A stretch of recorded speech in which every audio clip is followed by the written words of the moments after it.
All right, welcome back to BuffaloPlus.com and our YouTube channel. Mike Catalana, Dan Fates. I am Jenna Cottrell. We're breaking down what we heard earlier this week as Sean McDermott, Brandon Beane, as well as some of the players having their end of the season press conference. I guess, Mike, what is your biggest takeaway as the Bills now move from the regular season playoffs now into the offseason portion of the year?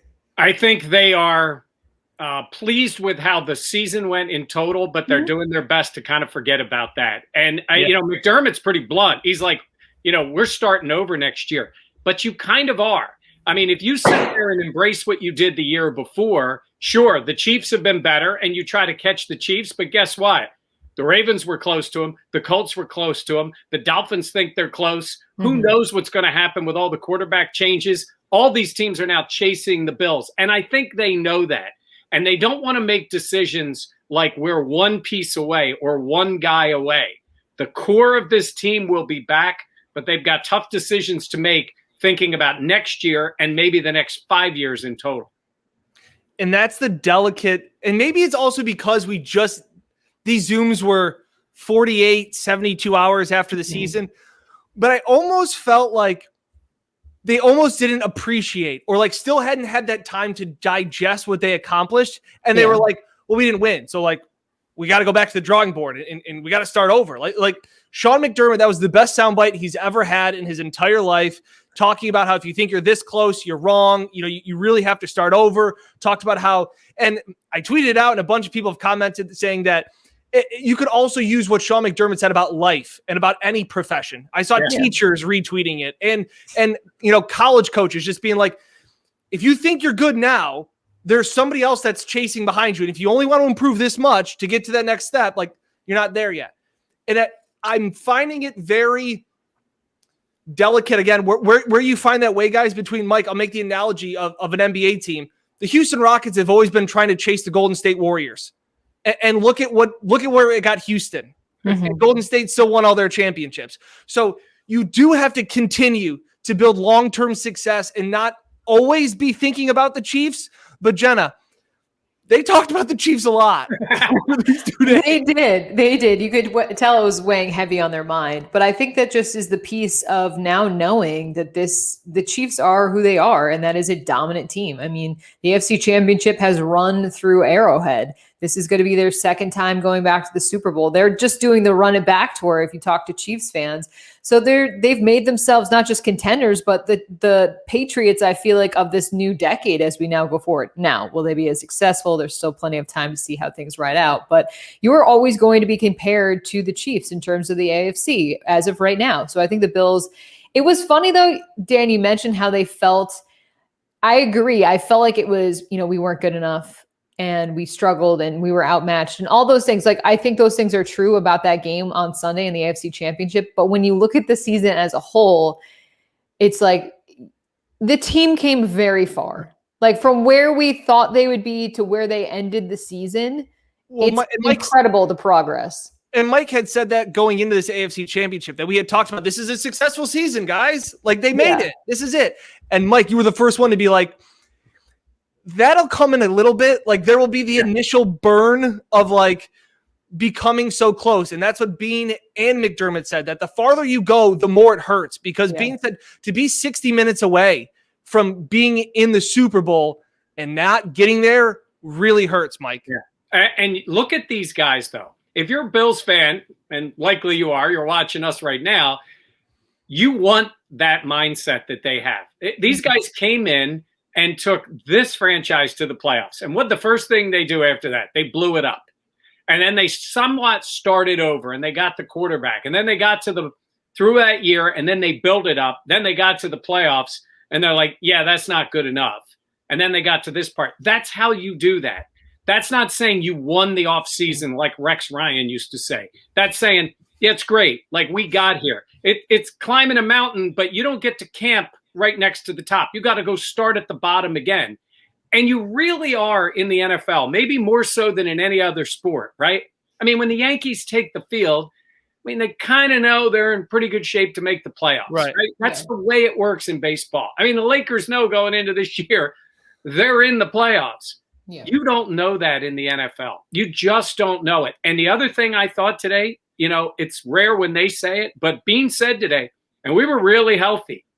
And I've said that 2 years in a row. And people are like, oh, you're jinxing them. I have nothing to do with a guy getting hurt. But they were really healthy this year. Yeah. And you can't always count on that. So there's a lot of things that come into play when you think of getting from where they are to the next step. I thought Sean McDermott saying, because the comparison to the Chiefs, like we're in year 4 of our build, they're in year 8. And I think that is something to keep in mind because that is a part of it. Like we've seen Sean McDermott and Brandon Beane talk about the process, but now the process has to take, I feel like, a pivot, or there's got to be a turn, because we were talking about this off camera before of how the inclination is, okay, yeah, they just need like a couple more pieces. They got to figure it out. But at the same point, now with the salary cap where it is, you're going to have good players that are going to leave because you can't pay them. And we kind of saw this last year with Shaq Lawson and Jordan Phillips. And the Bills are going to have to make those tough decisions. Yeah. And a guy like Matt Milano or a guy like, even, I don't know if they'll bring back John Brown, but players like that really, you have to decide, okay, what do you do then if they don't come back? Really interesting. Now, they're two different guys, right? One is replaceable because you already drafted his replacement. Yes. And I posted the soundbite again because I found it so interesting from last year at the Combine when I asked Beane about drafting a player, and do you draft him to fit on your team? And he's like, you bring the guy in, he's under the rookie contract, Gabe Davis. He competes. He helps you. Maybe he's not the starter, Gabe Davis. And then by the end of the year, he replaces your veteran, John Brown. I mean, it just fits in that way. Matt Milano is a different story. If Matt Milano were to be able to stay on the field all the time, his skill set is worth paying. The problem is if you pay him and he does get nicked up, and maybe it's his style of play, but he's missing games, and it's hard to pay those guys in this league. Somebody's going to do it, but it's hard to pay them. So when you say, do you sign them or should you sign them? They're going to miss Milano, especially in the first part of the year. Absolutely. Because the guy replacing him isn't Milano. Yeah. But you're also a franchise that has to think beyond, as close as you were, think beyond just next season and this moment and all those different things, because that's the NFL. And, you cannot afford to make big mistakes with money. Well, that's also that sense of urgency that we thought the Bills were going to lose 2 coordinators. We thought the Bills were going to lose all these things. Now, they still may lose Leslie Frazier. He's still, it seems like, a front runner for the Houston Texans job. But, Mike, I remember maybe it was a little bit different because we weren't in the locker room at the end of this season. But when we were there in Houston after that game, one of the first things they said was that we were all like, hey, man, you made it to the playoffs. Like, you were there. Like, you had a chance. And Micah Hyde was like, yeah, but we're not all going to be back here. Like, not everybody in this room is coming back. And that was one of the things that has always stood out for me. It's always, it's always something that like the media talks about, the coaches, but to actually hear the players start to be like, yeah, it's a business. We're not all going to be back here. And Jordan Phillips and Shaq Lawson, guys that we were hoping they were, that were key players on that really good Bills defense didn't come back. So I look at this as so well said by Beane and McDermott, to be like, we can't just think that we made it to the AFC Championship game. Like, they don't get copy and pasted back to that game. Yeah. Think of another. I'll make another analogy. It's a golf tournament. You made it all the way in the final round. You're close to the lead. The other guy beat you. Well, when you start the next tournament, you don't start second place going to try to win. You got to start in the first round, the second round, the third round. And Jenna, the other key point is, these players don't get control very often. And I think Matt Milano loves his time in Buffalo. But Matt Milano's going to be a free agent. He's in control. He has no reason to sign now unless the Bills came up with a big offer. And someone is likely going to pay him. And they're likely going to pay him more than I think the Bills want to pay. And I think Brandon Beane's getting ready for that. John Brown's a different story. He's in his 30s. And I do think while they like the player, even at a reduced number, I don't think he's going to be back. I don't think he's going to say, cut my salary and I'll stay. I think they want Gabe Davis to take that role. Yeah. And so John Brown doesn't have the same control that Matt Milano does. I agree. I think that Brown is a situation too where, since he is getting older, and I feel like he was like the speed guy, he was that piece with the injuries that he had.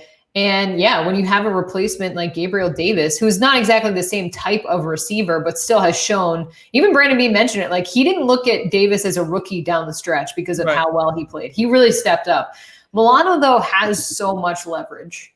Even thinking about it, like he frankly, he does. And I know he has the injuries, and that is something that people will look at. But I think of a guy like Shaq Lawson that we saw last year get paid when he went to Miami. Jordan Phillips got paid. And it won't be the same amount considering the salary cap's going to be down. But like you said, like these players don't get control often. And we talked to Matt Milano early on in the season. He said he wanted to be back in Buffalo. This was before the season started.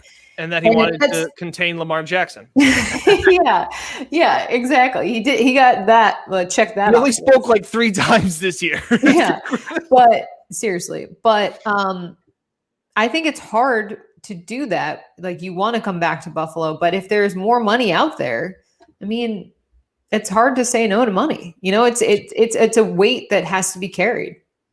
And it's John Brown's injuries played such a role, I believe, in his decreased production. We saw what he was doing early on in the year, and that when he went down and the offense sputtered for like a second, when he went out, whether it was that Arizona game or a little bit before that, all Stephon Diggs and Cole Beasley would talk about was like, man, it's really hard not having John Brown on the field. It's really hard. You know, John Brown not only makes our job easier, and it was unprompted.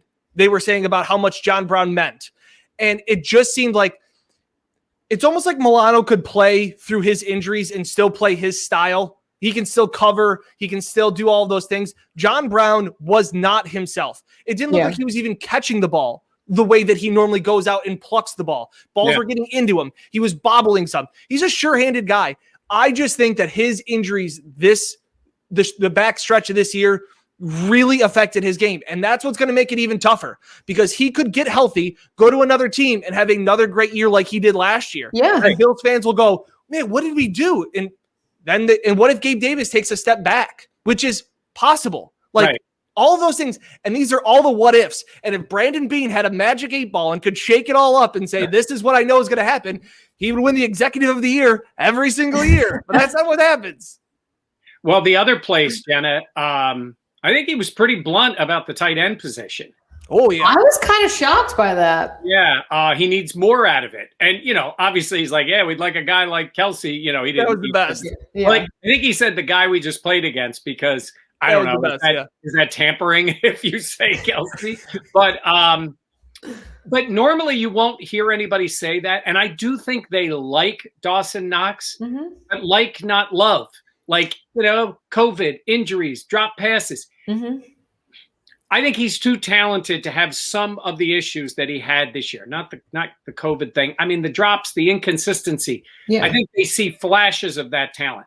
But in that position, I think they need more. I think they're either drafting, and I'm going to throw, I said this to Jenna before, I'm going to throw the name out there. I think it's a guy like Zach Ertz towards the end of his career who can still catch the ball, who is still, look, he's not going to run down the field like Kelsey, but he can catch, and he's smart, and he knows how to play in those zones, and he can absolutely be a weapon. I think a team like the Eagles trying to get veterans out could move on from a guy like that for a year or two in that position. Now, they could go that way, or they could go in the draft. Oh, I thought you were going to say it. No, I'm saying is they could draft a tight end that they believe is a guy that can really get down the field for them. And sometimes you find those guys, you know, the athlete guy, and all of a sudden it just clicks when he gets to the NFL. So there are guys like that. I wasn't going to – see, I would never say running back that does it because I would trigger Dan, and I do not want to do that in the offseason. That's not true. I think that was my hot take to take away from this. I know everybody wanted to grill McDermott and grill Beane about, well, you didn't get enough out of the running game this year. You didn't get enough out of Devin Singletary. And I thought, while both of them said, yes, we need to get better at running the football, like that's not groundbreaking. I don't think either of them wanted to come. I don't think either of them made any inclination that they were going to either go out and get a big name running back or draft one high. I just didn't get that sense. You're right. But these are on Beane because he drafted Singletary and Moss pretty high, and he wants to see them do better. Now, it's also a team that does not focus on the run game. It's not a priority, and it worked that way. But because they're a winning team. Yes, but these winning teams also run it better than the Bills. The Bills were one of the least effective running teams, even for teams that throw it. And to that point, they can get better at that. And maybe that means bringing in a different type of player for those circumstances that can do it. I wanted to ask him today, but unfortunately, some of the people on our call decided to ask 47 questions during the day instead of just the 1 or 2 they're supposed to, but more about positionless football that we hear about. Now, it's not the NBA, where you can play guys that, let's face it, John Feliciano is either playing center or guard, or I guess in a pinch he could play tackle. But I'm talking about skill guys. Look at what the Chiefs do. Yeah. They line up Tyreek Hill almost at times like he can run like a running back. Same with Hardman. They do this with guys. Kelsey can play wide receiver. I'm saying is a back that also is a much more effective guy catching the ball out of the backfield than what they've seen. Running routes, mismatches. Mm-hmm. Haven't really seen that with a little bit in Singletary. Haven't really seen that. I always think that is the possibility of another guy who can play in the backfield for you, but basically is another guy going out for passes. Yeah. And, like Hines, the guy for the Colts, he's a college wide receiver. They made running back who can do both. I could see them going for that, an explosive player. It's kind of what Isaiah McKenzie, and we all love him, but maybe a little more explosive in the game than McKenzie. I think that's an interesting point because I feel like that would complement what they do well and then also help them in terms of the run. But you bring up like how Brandon Beane, they were asked like with the frustrations in the run game. I felt like they could have had the out to say like, yeah, we really were, we really wanted to see more out of Singletary or Zach Moss, and they didn't do that. That's why I was so surprised when when Beane was more critical towards Dawson Knox, because you don't really hear him do that. But I think it's something to look out for because I feel like Dawson Knox does the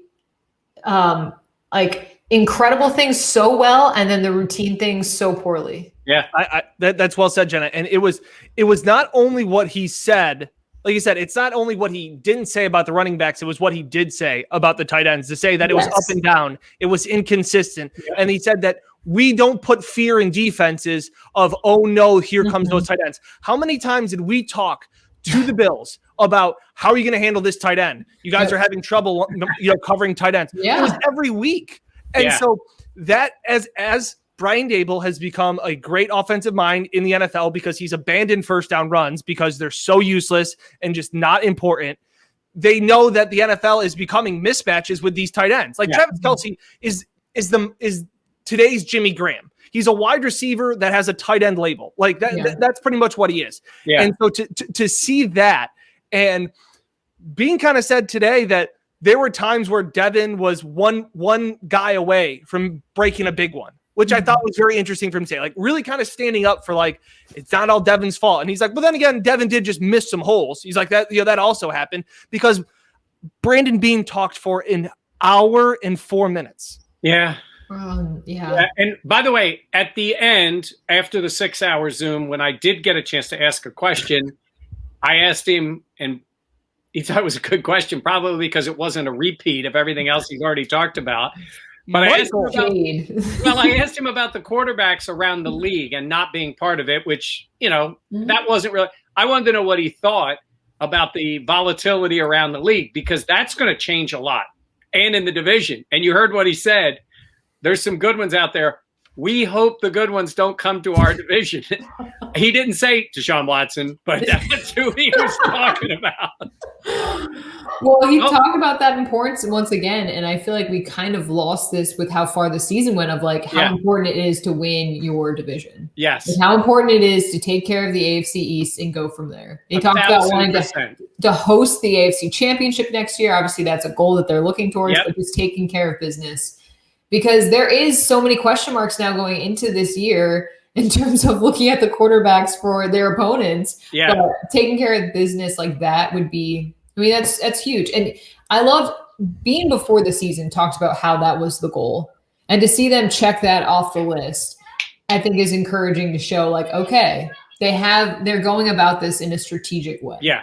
And the division is key. It guarantees you're in the playoffs. I mean, New England did it for years. Yeah. Whether they were the 1 or the 2 seed, they found a way to get it done. But when you make that has to be goal number 1. Yeah. Right? The other stuff, look, many years they would have been the 1 seed this year. I mean, Kansas City was just that good. Yeah. And in other years they would have gotten a bye, but that didn't matter. They got to the AFC title game. They lost on the road. Great to be at home. I still think even at home, as we saw when the Chiefs are playing like the Chiefs, they're a tough out. But that should be the goal. But he's right. Goal number 1, you win that division. That sets you up for whatever you're going to do going forward. It was just very telling that they kept saying, well, we've got to worry about our division, but it kept coming back to the Chiefs. It's one eye on the division and one eye on the Chiefs, and that's how they're moving forward. How can we beat the Patriots? How can we handle the new rookie quarterback? How can we handle a new coach in New York? How can we handle these things? Mm-hmm. And then the Chiefs are going to be there as the final boss that we're going to have to take down. Yep. Is anyone else tired of the Chiefs? Yeah. They're like the Warriors right now. Like that. Yes. And like I said, over it. Very good. Fun to watch.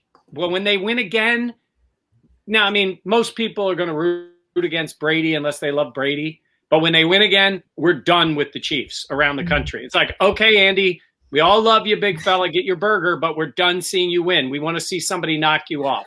Yep. Yeah. And that's like Golden State. After they won a couple, it's like, okay, Seth, we know you can throw up a step. We can throw up a lot of threes. Like, I'm tired of seeing it. It gets annoying. Yeah. So, yes, they'll have their 2 Super Bowls. They'll be annoying, and we can move on from it. Okay. Yeah, I like it. I did want to get to this one point from Brandon Beane's press conference. It kind of talks to what we were talking about earlier, but like, do not expect a blockbuster trade. Do not expect a big trade. He said that flat out with like how interesting it's going to be with the cap this year. And I feel like sometimes when Brandon Beane says certain stuff, I'm like, can I take that at face value, or is there a play behind it? But with this year, and it looks like how the cap is going to be down, I feel like that is an honest, at least at this point, answer of like, we really have to maneuver because things are going to get interesting. Well, also, the trade he made last year, Dan, was bringing in a big-priced guy for draft picks. So now they could make another deal. There's guys they could trade and make moves that it doesn't impact the cap as much. They could also trade guys for draft picks, too. They could go that route, too. There is the possibility of them doing that. Might be later draft picks. I don't see them trading anybody, for a high pick at this moment. But yes, there is a lot of things they can work on, and I'll let you describe where everybody can see all of this content. Me? Jenna. Oh. Buffalo Plus. On Buffalo. Yeah. I was what? I spaced out for a second. I was like, I'm saying is he spoke for a long time. Oh, yeah, you can check it out. If they want to listen to it and listen to all got a road trip planned. Yeah. Everyone go shovel in the driveway, throw in the AirPods, and you got an hour to kill. Yeah, seriously. I did want to talk about John Feliciano real quick because he's one of the guys that we know could possibly be moving on. Dan, we know him and Josh Allen get along so well. He was so huge in terms of just the versatility when Mitch Morris went out, him able to play so much. What do you think? Because I feel like he was the type of guy that the Bills brought in that was kind of underutilized or didn't have those huge stats. And to see him with the Bills, like he kind of blossomed while he was in Western New York. Yeah, he's overplayed his stay. He's played above, what people expected for him. So I wouldn't say that he's necessarily the as big as I thought Quentin Spain was, but he's an important part to bring back to continuity. Darrell Williams, was a former second-team All-Pro, played really well at right tackle. Those guys are both free agents. There will need to be things that need to be addressed where you're trying to keep this continuity together. Trey White said early in the week, I just want to run it back. You can't run it back with this team. There's going to be new things. So there'll be a lot to address, and we will have all of that coverage moving forward on BuffaloPlus.com. Absolutely. All right, let's wrap up here from Mike Catalana and Dan Fates. I'm Jenna Cottrell. Thanks for watching. We'll talk to you later.